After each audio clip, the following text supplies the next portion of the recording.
Welcome to TRS Clips. It's for all you guys whose attention spans are reduced because of short form content. This is the highlights channel. Enjoy the video and make sure you consume a bunch of highlights. Binge watch TRS Clips. From all the books that you've read, if the Aryan theory is true, and I'm not countering you here, I'm just trying to grasp the... If you're countering me, it's even better. So my students counter me all the time and I love it. No, but I want to know more about it. Sure. So first of all, this term Aryan has become sort of unacceptable since Hitler abused it so much. So we use the term Indo-European more commonly. Okay. And there's a lot of now evidence both from genetic studies and linguistic studies. These are the two major forms. That is, through linguistic studies, as I mentioned, we have been able to figure out where do languages originate, roughly, and how they evolved. So we know that there is an Indo-European group of languages which spreads or stretches from Bangladesh in the east all the way to Ireland in the west, geographically. That is, there was some Proto-Indo-European language from which these emerged. They mixed with local tongues maybe, but they emerged from there. For example, in India, we use the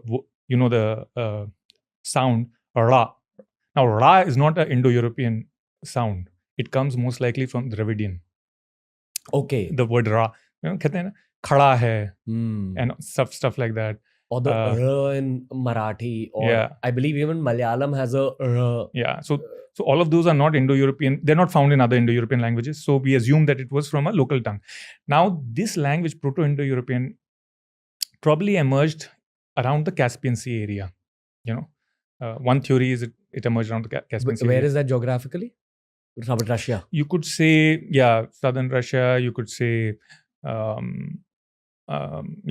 the steppes somewhere around that area, around the Caspian Sea, the southern Russia, you would say, around that area. Or northern Anatolia, also northern Anatolia. Turkey, Russia. Yeah, that border area, just north of the Caucasus, around that area.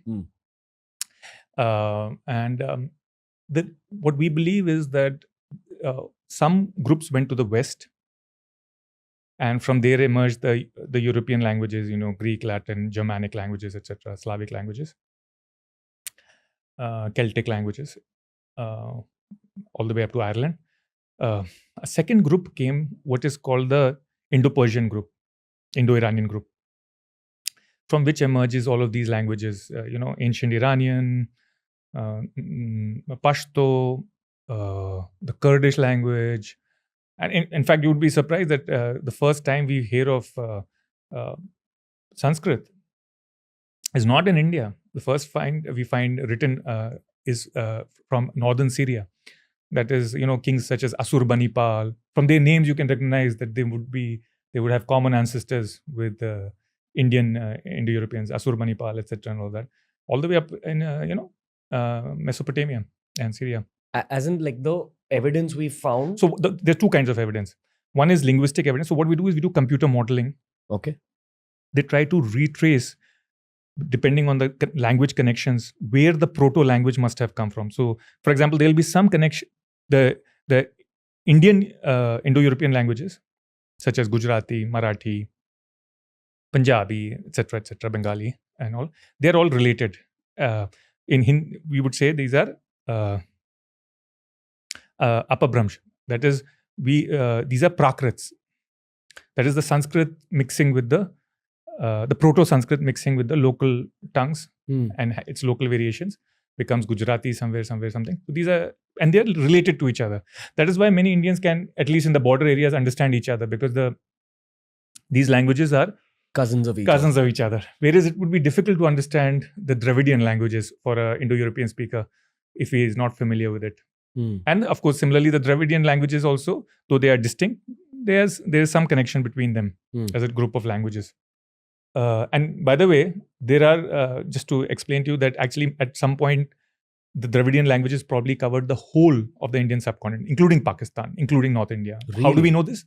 We know this, because there are still islands left of Dravidian languages. There is an island of Dravidian language in Balochistan in Pakistan. It's called Brahvi. Brahvi is a Dravidian language, but it's still spoken by small groups of people in Balochistan. And we can imagine that at some time in the past, it was more widespread. Similarly, in the Indo-Gangetic plain. Basically, it's a language something like Tamil or Malayalam, but spoken in Pakistan. Yes. Yes. And in fact, even in the Indo-Gangetic plain, there is a language called Malto. Okay. I don't know if it's still spoken, but it was spoken until fairly recent times. And Malto again is a Dravidian language. So we know that, in fact, also many of the languages spoken by tribals are usually so there's a third group of languages also in India. It goes by different names, but some people call it the Khmer group because it is related to what's spoken in Khmer in Cambodia. It's a eastern group of languages, so you can find them also among tribal populations in India. And some tribal populations speak some kind of a mixture of Khmer and Dravidian. That means these population groups and these people were there for a long time, possibly before. With the Aryan invasion theory, I think the counter to that theory is that during the last ice age, basically most of the earth was not habitable. So people settled along the Persian stretch and in India. And then once the ice age started withering away, people started going to Europe. Okay. So I don't, I mean, this is the theory that has come up on the show a lot. Okay. I would like to know what you think, because I think your theory is that when you get out of Africa, you settle down at the Caspian Sea, and then two groups emerge from there. No, I'm not saying we get out of Africa and settle at the Caspian Sea. So we don't know what the proto-origins of these people are. Okay. So out of Africa, we may have come, considering we have found skeletons that are, 100 to 200,000 years old. And we have now recently, in fact, in Morocco, found skeletons which are maybe 300,000 years old. So human origins, which were considered only to be about 100,000 years, have now been pushed back to about 300,000 or more. And out of Africa, several waves have come out of Africa also. Several waves have come out. And there are all kinds of speculations also now, because Neanderthals were already occupying parts of Eurasia even before Homo sapiens arrived. When we are talking about humans, we are actually talking only about Homo sapiens sapien, right? When we are saying 100,000, 200, 300,000. But even older than that are other humanoids, such as Neanderthals, such as there are so many. Yeah, people don't understand is that there was a whole phase in history where Homo sapiens coexisted along with all their cousins at the same time. Yeah. So you would see humanoids like yourself just nearby. Slightly different from you, but so, slightly different from you. Because Neanderthal won't look exactly like a Homo sapiens sapien, nor would a Denisovian look like one. And there are others also. But possibly we eliminated them. Or in fact, the theory is that we also crossbred with them, the females of the species at least, because their DNA is present in us, in our DNA. How they arrived and what happened here exactly. But we know that there was a complete change in India's civilization. That is, Indus Valley was a very advanced civilization. There was plumbing, indoor water, there was a lot of trade, ships, manufacturing of goods, highly complex agriculture, beautiful town planning, citadels. I mean, the works. It was just as advanced as anything, say, in Mesopotamia, etc. But we suddenly find cities disappear. How do we know this? Because historians, archaeologists dig straight down. And each layer of the earth tells you about a period of human civilization. So you can therefore know by how much you're digging as to what date you are at. And you can also do carbon dating for that, which is a different process. You can, once you dig up, you uncover both inorganic matter, that is artifacts, etc., which can help you date. And you know what is the sophistication of the civilization, of its settlements, etc. You can also look at organic matter, because you can look at what grains they were eating, how those grains were cooked or not cooked. You can look at, a variety of the remains of their domesticated animals. You can look at. So what we discover is actually cities disappear in India. We don't find cities after around 1500 BCE. That means now what is happening is that civilization has probably reverted to something more simpler, maybe a village life or maybe a nomadic life or whatever. We don't find evidence of large-scale cities. Now, unless somebody discovers that, somebody digs up and shows us that, we believe that there has been a change. There must have been some big events, possibly cataclysmic. Yes, of course, but we don't know. We can't say unless we have the evidence. So yes, you're right. This could be a very plausible explanation. I'll give you my romantic theory. And this is a theory not shaped from just the people who talk about Indian history and culture. Even when I've spoken to archaeologists who have studied Africa through the show, and this is just stuff I've learned through the show, I feel civilization is much older than we think. Could be. The truth is that things just get destroyed over time. Like the only things that actually can survive the test of time are stones, like the pyramids, like ancient stone structures. And I also constantly feel that there are regular cataclysmic events because of which civilization just gets boiled down to simplicity. Very well true, could be possible. But the thing is that, it would leave some physical trace. So, once you start digging, you would find some trace, even if the culture is not literate. So first of all, you could find script, you could find fragmentary evidence. Even if you don't find that, you could find objects, pottery, etc. You could find grains, as I said, organic matter. If you're not finding anything, then to speculate that it was destroyed and recreated, then you can believe in anything.